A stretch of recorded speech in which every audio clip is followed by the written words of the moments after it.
This event is sponsored by Miro. Miro is the online whiteboard platform where product teams can work together effectively. If you don't know where to start, it's packed with over 50 templates for product teams. Whether you need a Kanban, mind map, retrospective, product roadmap, or user story map, we've got you covered. Try it for free. Hello, everyone. Nice to be here. Really looking forward to this presentation and talking to you all. So my name is Klajdi. I'm joining you from Ireland in Dublin. So I've been working in product for many years now, and I joined Ireland in 2018, working for HubSpot as a product manager. I'm really looking forward to this, but I'm also looking really forward to connecting to you all. So this is my point of contact. So please feel free to reach out to me, and I'm really looking forward to meet some of you. So before we start, this is the first time that I do this presentation. So I really would be really helpful for me if I get some feedback from you all. So this is a QR code. I will be showing this to the end as well. But it's just a couple of questions really to understand how you found this presentation and how can I improve it. So the topic of today will be taking care of your product and actually taking good care of your product. I really decided to talk about this topic because as a new PM, but also as an experienced PM, most of the material out there that you'll find is around how to grow your product, how to grow your revenue, how to grow your users. So it's a lot around growth, and I really wanted to talk today about something a bit different and more about something about that is not mainly focused on growth, but more on the other side of the product, taking care of the product. So we are going to talk about some a framework to ensure product reliability and usability. This will be focused more on the for the up and coming PM audience, but there will be also some information that I think also more experienced PMs, but also product leaders will find useful as well. So this is kind of the agenda. So we are going to talk about what does it mean to take care of a product, how can you do it, and why is it important. Before I dive in, I wanted to make sure that taking care of a product, first, it means taking care of your team. It means taking care of the people around you, your team members, your peers, your customers, your business partners, and that is really the most important thing. But this presentation will focus more on the technical side of the thing, so more on actually how to take care of your product from a technical perspective.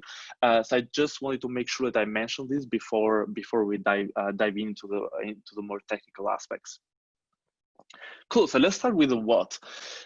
So how does a product that is taken care of look like?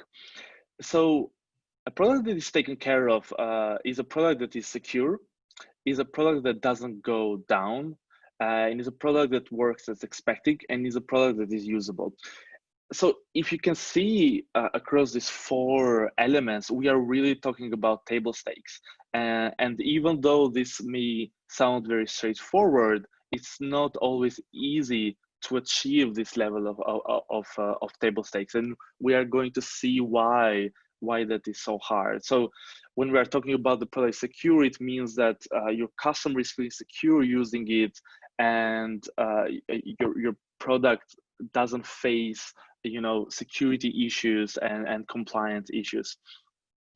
When we say that the product doesn't go down, it's really straightforward. It means that your product is accessible. It means that the customer can go and use this product. And in this day and age, this is becoming more and more important because most of the products out there are really used by customers in their day-to-day, in their work environment. So it's really crucial for them to be accessible 24/7.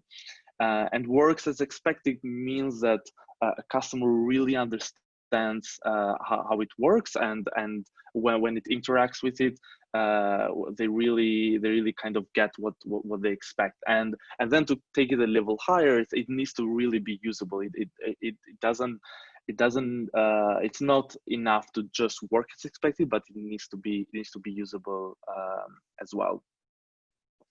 So team that takes care of the product, it's a team that is more proactive than reactive to solving issues. So it's really, you need to be in the front of these issues, and not only start investing in these issues when they become an issue for your customer. It's a team that prioritizes these items that lead to good product. So not only a team that prioritizes items for growth or for growing your users, but also prioritizing those items that make the product secure and usable. And it's also the teams that really follow a similar process. So do not take care of product like kind of in an ad hoc kind of way, but there is really a process, and that it's also shared by most of the teams. And the team that doesn't take care of the product is really a team that basically is fully reactive. So they basically don't really follow or prioritize items to make sure issues don't happen, but basically they just solve them when they happen.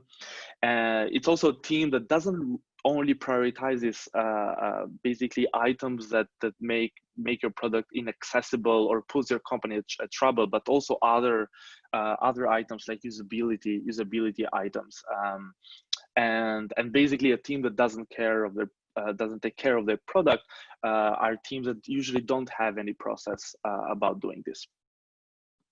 Cool. So now that we understand what that means, let's touch a little bit into why this is important. So taking care of your product can actually lead to increasing your customer happiness, reduce financial and legal risk, and also actually make your product team faster. So really, the customer happiness is kind of the first one of the main things that and benefits that you take out of actually focusing on this. So it means that, you know, once your product is a little bit more usable and doesn't go down, it's secure, you will most probably see customers being more happy. The financial and legal risk, it's kind of a more straightforward thing to understand. Like if you ensure that your product is secure and it's compliant, you will likely face less financial and legal risk. And the last one, it's a little bit harder to wrap your head around, and it's actually harder especially for the business to understand. But when you constantly take care of your product, it actually makes your product team and your engineering team faster. Think of it like if your engineering team has, let's say, a reduced tech debt, they will actually move faster into shipping those features rather when they are constantly trying to catch up. So to give you like a concrete example, so I'm sure you most probably have seen this recently, like Zoom, the company behind the video conferencing app that became so popular nowadays, face a privacy and security backlash because it's really like this is what happens to companies that when they don't prioritize those infrastructure items, and basically this is kind of one of the things that you want to avoid happening to your product. Okay, so let's now dive into the how, and here is where we will spend most of our time in this presentation. So taking care of your product really boils down to two main items. So one is identifying your product hierarchy of needs, and the other one is implementing the framework of prioritization. So we'll deep dive into this by a hierarchy of needs. What we mean is basically like, what are those items that you really need to prioritize that makes your product feel like it's being taken care of. And the framework of prioritization is really where the challenge starts. And basically having like a solid framework here and implementing this is really the only way to take care of a product. So the challenge is basically it's a balancing act, right? Like taking care of your product versus growing your product. So when we saw that that example with Zoom, it might seem like straightforward, why why Zoom ended up in the situation. It's definitely like Zoom doesn't want to be in the situation, doesn't want to end up in the situation, and most probably knows that certain things need to be taken care of, but it's why it's hard is because they need to prioritize constantly between actually investing in those infrastructure items or usability items versus growing your product, and basically like what do you need to do, what do you need to do first, and because the competition is so high usually in most of the businesses, companies tend to prioritize growing first, and that's how they end up in this situation. That's why it is so challenging to actually achieve this. And what makes it really hard is that actually once you start investing in taking care of your product, the benefits take a little bit of time to actually be seen or be visible. When you compare this to investing in new features, which is one of the ways to grow your product, it's very quickly in those cases you'll see the benefits. So when you ship a new feature, you'll directly see more revenue coming through, more customers showing happiness. You'll see usage going up, hopefully, and it's really quick. But when you start investing into those infrastructure items or usability items, it might take a little bit of time to actually see those. And this is what makes it really hard to take a company behind actually starting to invest into this part of the product. Cool. So now that we understand kind of the challenges in this, why it's hard to prioritize this, let's look at an example of a framework that helps with this prioritization. And we are going to look at the Mainsail Framework, which is a framework implemented by HubSpot. And HubSpot has been running this now for a little bit of time, I think for a little over a year. So basically, it's enough time for the company to see the benefits of the framework, and and that's why I chose this example. And it's a great example to really understand what do we mean when we say prioritizing taking care of your product. So at the heart of the Mainsail framework is basically this hierarchy of needs that you see on the screen. So basically, what you want to see is teams starting to first make sure that they are solid at the lower part of the Mainsail, so the security, infrastructure, and reliability part. And once they are doing okay in that part of the Mainsail, then they can start focusing on value and growth. So this is really the basis of the Mainsail. So let's look at the categories one by one. So when we say security, privacy, and compliance, we're basically talking about security issues, which may be represented with security tickets, or your business might look at open legal items that they have out there, or compliance issues that they have faced at a certain time. So those will be kind of the metric that will tell you whether you are doing okay or not in this part of the Mainsail. Infrastructure is really an engineering focused kind of metric. So it's really kind of your your underlying infrastructure that makes your business run, like your AWS servers, for example. And you might look at KPIs like infrastructure tickets or downtime and things like that, basically. Reliability is really basically how much your product works as expected. So you might look at support tickets. So usually this is one of the biggest indicator and one of the best indicators. So if you have a lot of customers complaining about things not working, that is basically a sign that your product is not reliable enough. Number of bugs might be another great indicator. Again, like a very engineering-led indicator, but really a very important one to tell you whether your product is reliable or not. Performance, it's basically how well your product is performing. So response time, latency, things like those type of KPIs are basically indicators to whether your product is performing well enough or not. One very important part of the Mainsail is actually usability. This is one of the items that are usually not part of such frameworks. So even companies that invest in this in making sure that their product works will actually just focus on kind of the security and infrastructure pieces, and usability will kind of be an afterthought. But at HubSpot, basically we saw that this is really very kind of important and kind of table stakes. So today customers really expect a product that is really usable, very intuitive. So it's really important to include this as part of your Mainsail. And actually in HubSpot, what we did is that we file usability tickets or the same way you'd file a bug.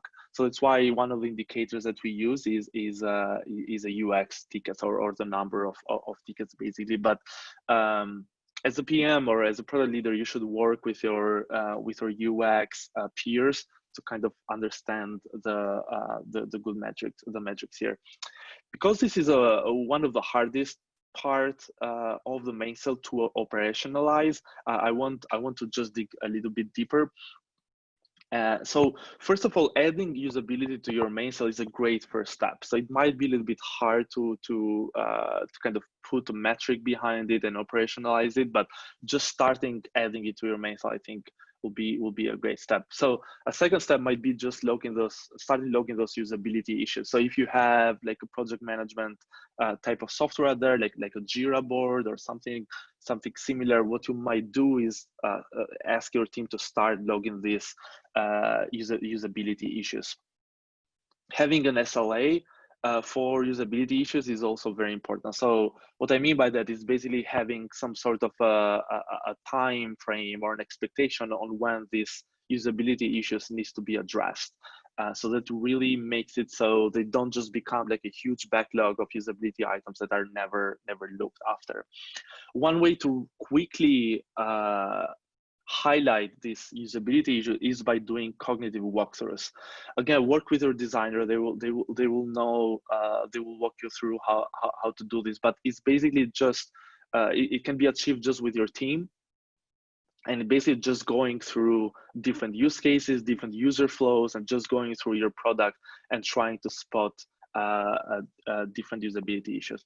So again, this is a super challenging part of the Mainsail, and what I would recommend is reading an article which I've linked here in the slides, written by the HubSpot's VP of UX, and she really goes into the details of how you can actually operationalize this. So I really recommend that read that. And again, as a PM, work with your UX leaders, with your UX designers to really make this a great part of your Mainsail. Cool. So now that this is basically what makes the lower part of the Mainsail and where the kind of the care of the product really lives. So part of the Mainsail basically is once a team is doing good on this part of the lower part of the Mainsail, then is when they can start investing in value and growth. And value and growth, again, it's a little bit more straightforward for teams to understand. We're talking about signups, usage data, retention, revenue, all those KPIs that tell that your product is doing great out there. So to summarize the Mainsail, basically, you need to have this hierarchy of needs, and then what you need to make it successful is to have an SLA to empower prioritization and focus. So basically, for each of those items that you see, each of those levels of the Mainsail, you need to have an SLA. So you need to have some shared agreement around an expectation of when these items will be addressed, and that really helps with prioritization. Another important aspect is visibility around the Mainsail. So you want your Mainsail performance and data to live in some sort of a dashboard that is accessible to the entire organization, and the entire organization part of this end is really important. The Mainsail is not just a product thing. It's not just an engineering thing or a design thing. It's really something that needs to be understood and shared across the organization. So everyone in the organization should have access to this data, and they should be able to understand this data. And again, to really make that usability part operation, one way to do it is just to start logging usability issues, just like you would do with bugs in the software. So all of this should eventually lead to an impact on customer happiness. So it's really something beneficial for your product. Great. So now that we have seen the example, let's start talking about how can you actually start with implementing a Mainsail in your product or in your organization. So it's really, we're going through these 6 steps, and we are going through it one by one. So first, you need to identify those hierarchy of needs that we just saw represented there in the HubSpot example. Again, most businesses will have similar hierarchy of needs. So my advice will be not to start, not to reinvent the wheel, right? But just start with an existing model, like the HubSpot example, and then adapt it to your business. So depending on your business, maybe you have something more than security, or maybe you have some different categories. Again, like it really depends. It really depends on your business, but most businesses will have those kind of similar needs, because like almost every business has security needs, has some sort of infrastructure, and things like that. So I would really encourage just to start with that example and then see how you can adapt it to your business. So the next 2 steps will really be to establish baselines and metrics.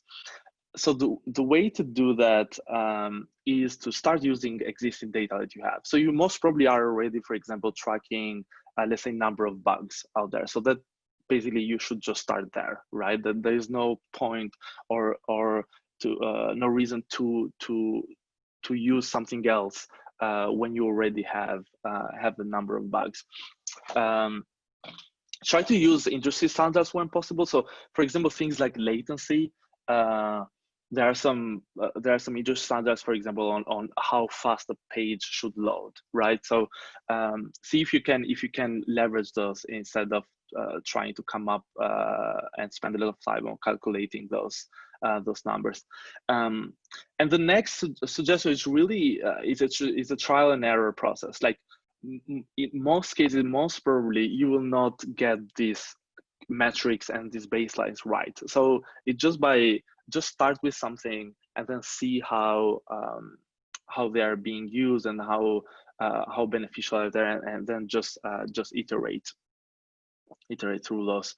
One way to establish baselines is to ask yourself, okay, what is a good level of, for example, number of bugs that would lead to customer happiness.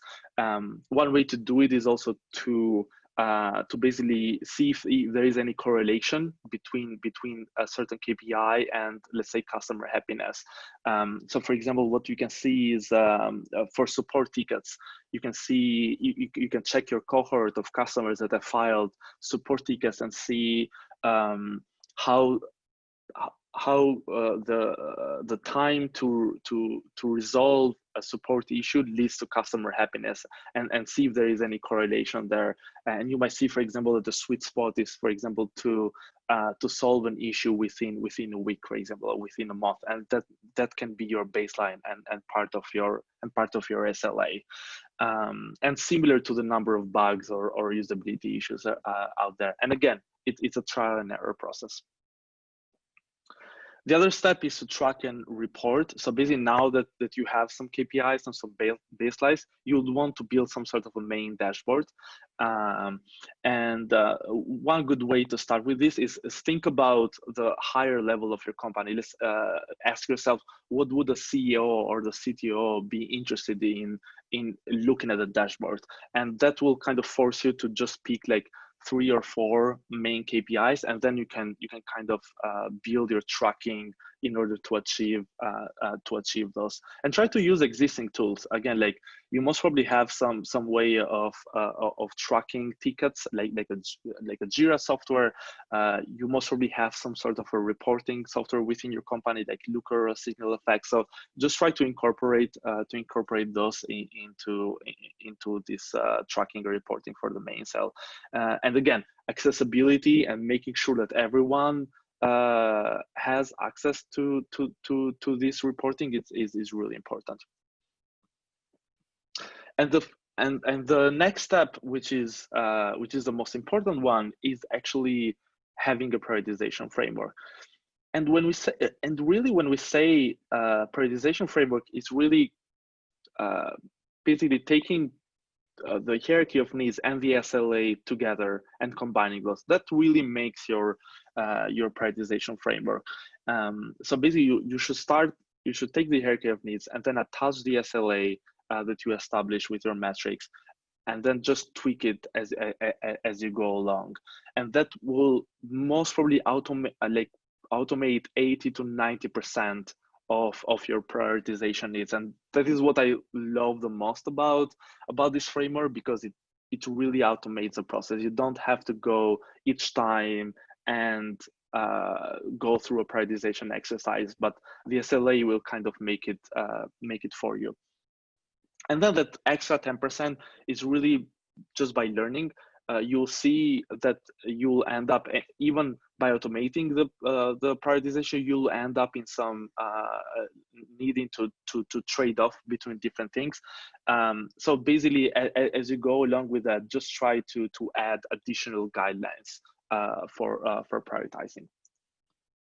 The last step is really just committing. It's really important that once you decide to go into this journey, that you have commitment across the organization. Again, the Mainsail is not just a product and engineering thing; it's really a company-wide initiative. And because it just takes some time to see the benefits, you just have to commit to it and be ready to wait for some time to see these benefits. So again, these are the 4 pillars of the Mainsail. Commitment from leadership, so it needs to come top down from leadership. Light process. You don't want to over-engineer this. The process is really to make it as automated as possible and as lightweight as possible. Accept the fact that you'll not get it right from the start, so iterate as you go and automate as much as possible. Really, in order for this to make it work, you want to make it part of your process and not feel like something that you have to manage or an overhead for your product teams. So it will just feel natural. And again, a great way to do that is by establishing those SLA and those reporting. Great. So now that you have implemented the Mainsail, how do you know it's working? There are really 3 things to look after. So one is customer happiness. So whatever you are tracking for customer happiness, NPS or satisfaction score, that is really one of the key metrics that you will be looking to understand that the Mainsail is working. Again, it will take some time, and it's not the best way to kind of understand it, because NPS is such a multivariant type of metric, but it's really what you'll see as benefit from Mainsail. So more tactical things that you can see is number of critical failures. did your product go down as often as it was before you implemented the Mainsail? Are you having more security issues? Are you having more legal and compliance open cases out there? So those are some more technical items that will really tell you that the Mainsail is working. And the last one, again, it's a really hard one just to attach it to the Mainsail, but really you should see a speed of innovation in your company, because again, once you start having the Mainsail part of your culture and your product development framework, it should make your engineer just go faster, because they will be taking care of their product every day, rather than constantly just managing the tech that once it is there. Great. So your role as a PM in the Mainsail is, first of all, to embrace the Mainsail. So you really need to be an advocate for this, and basically advocating not only to your team but also to the wider organization, to your customers, to your business partners, and other product teams. You should support and collaborate with your engineering and your UX peers, again, because the Mainsail is has a lot of technical components. Your engineering and your designers will really be the ones that will drive and operationalize it. So as a PM, the best thing you can do is just to support and collaborate with them, and see it as an automation tool. Like, really, when we started with the Mainsail at HubSpot, like I just saw it as an opportunity to automate some of my job, right? Because as a PM, a big part of your job is to prioritize things, and you will need also to prioritize those type of items, like infrastructure items or bugs or usability issues, whether you have a Mainsail framework or not. And so basically by just having this framework, it really just automates that. So that is really great. It will allow you as a PM to then focus on the more challenging and prioritization aspects, like what features to build, what type of value to ship, and so on. If you are a PM leader, again, really embrace the Mainsail and advocate it to your teams a little bit more wider, to the whole product teams that you are managing. As a product leader, you should really invest in getting commitment from other leaders in the business. Usually the business, naturally, they will find it a little bit hard to understand why product teams need to spend time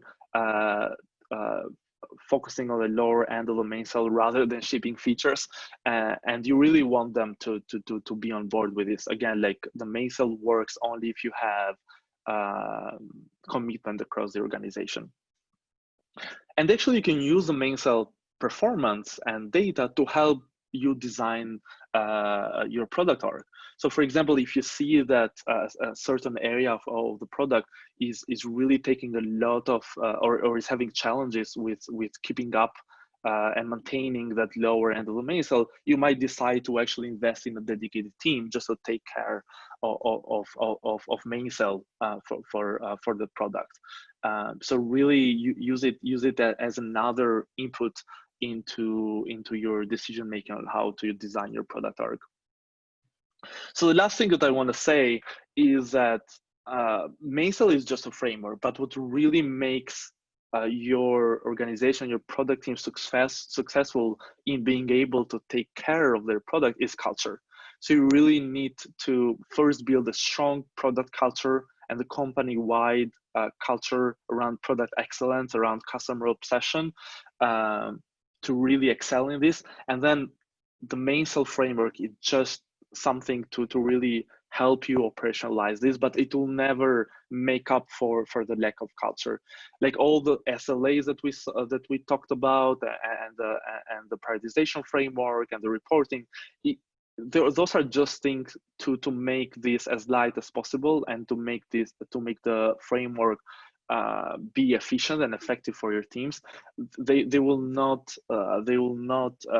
be an answer to your teams suddenly becoming, customer obsessive and customer focused.